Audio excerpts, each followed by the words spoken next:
When we talk about fast execution trading, few techniques capture the tempo, the intensity, and the raw immediacy of decision-making like scalping. And in this episode, we're going to take that deep dive. I want you to feel the pace. I want you to visualize the flow of price action ticking second by second. And I want you to understand not just what scalping is, but what it feels like from the inside. The trader's posture. The rhythm of the workflow. The way the smallest fluctuations become the entire universe for a few seconds. Scalping isn't just a method. It's a mindset. And it's a trading domain where precision, discipline, and speed converge in a very particular way. At its core, scalping is a strategy designed to capitalize on small price movements. Very small. Movements that would feel insignificant for a swing trader or for someone running a multi-day trend-following strategy. The scalper lives inside the microstructure of the market. The intention is to accumulate a chain of small, quick profits that, aggregated over dozens of trades, produce meaningful returns. And it's precisely that aggregation effect that defines the appeal of scalping, the power of frequency. Instead of waiting for a big trend to materialize, the scalper zeroes in on tiny dislocations, inefficiencies, and momentary imbalances.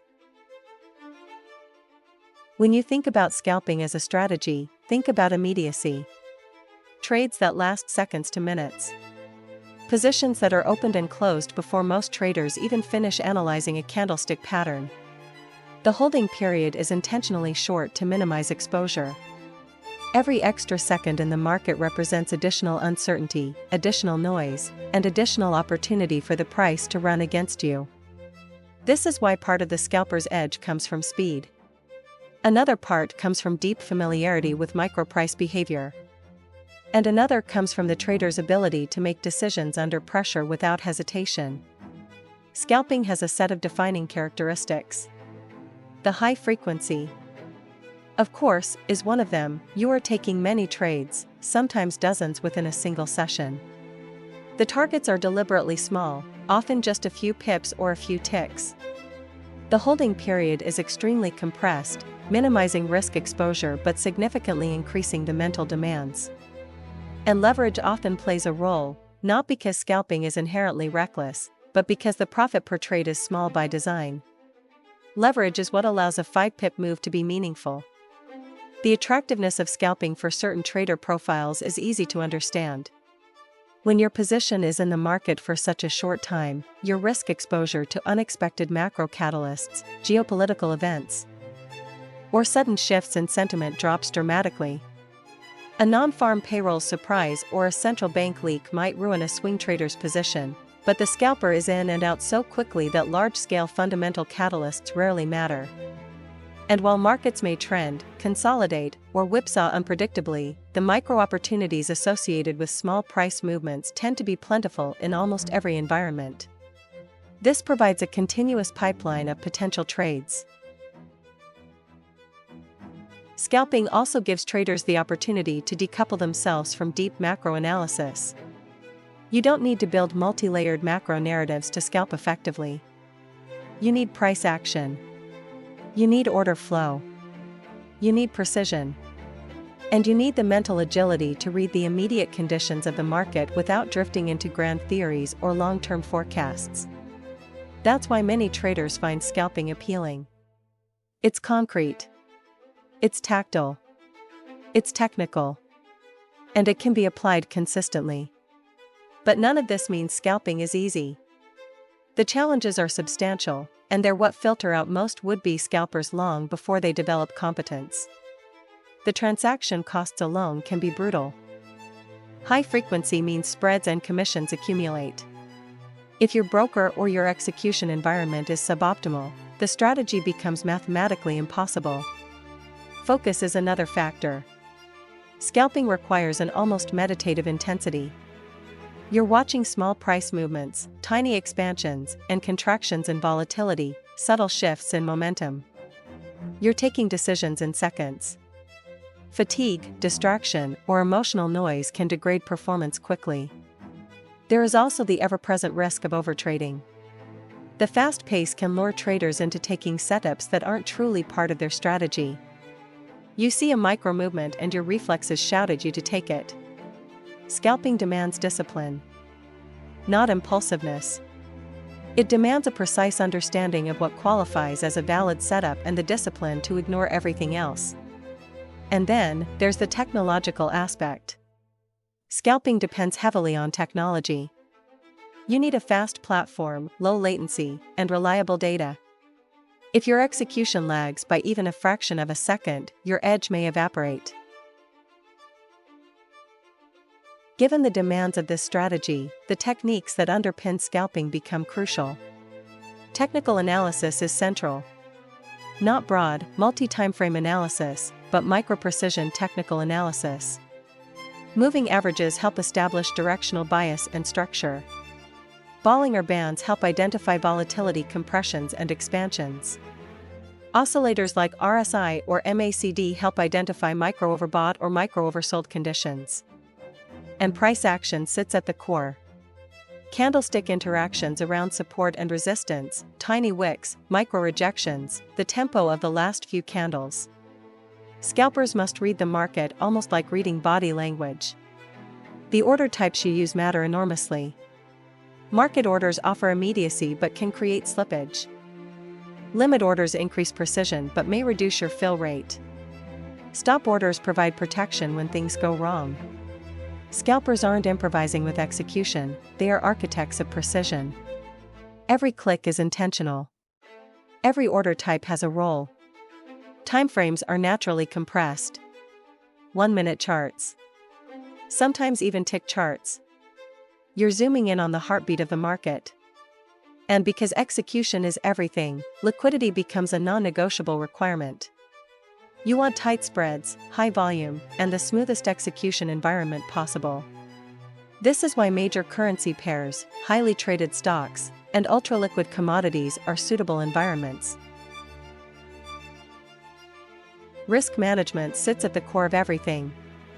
When trades are this frequent, your edge doesn't come from one or two trades. It comes from the statistical accumulation of many small decisions executed properly. Stop losses must be strict. Position sizing must be controlled. Leverage must be used with intention, not emotion. And perhaps most importantly, the trader must protect themselves from fatigue. Scalping while tired is like driving a race car with blurred vision. To bring this into a real-world context, let's walk into the session of a scalper. In this case, the trader is Sarah, an experienced Forex scalper specializing in euro to US dollar. She trades during the European and US sessions, where liquidity is at its peak. She uses a simple but very disciplined technical structure: a 1-minute chart, a 50-period moving average, a 200-period moving average, Bollinger Bands, and the RSI. Nothing exotic. Just tools that she knows intimately. For long trades, she wants to see the price bounce off the lower Bollinger Band. She wants RSI below 30. She wants price above the 50-period moving average but below the 200-period, giving her a sense of intraday directional tension. For shorts, she flips the logic: price touching the upper Bollinger Band, RSI above 70, price below one moving average but above the other. It's all about confluence. Nothing gets executed on a single signal. Everything requires alignment. Her exits are systematic. A 5-pip target. A 2-pip stop. The math is clear: a risk-reward ratio of 1 to 2.5. Over dozens of trades, this asymmetry becomes powerful. On March 10th, she sees the setup. Price bounces off the lower band at 1.102. RSI drops below 30.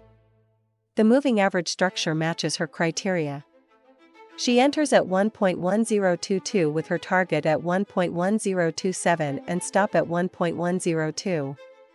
2 minutes later, the price tags her take profit. 5 pips locked in. She doesn't celebrate. She doesn't react emotionally. She resets. She repeats. She takes 30 trades that session. 22 winners, 8 losers. 94 net pips. The result is not luck. It's not a sudden surge in price. It's not one big trade. It's the compounded result of a repeatable process executed without deviation. The lesson is simple but powerful: scalping works if the trader works. If the trader respects the structure, respects the risk, respects the numbers. Scalping is demanding. It can be exhausting. It is not for everyone.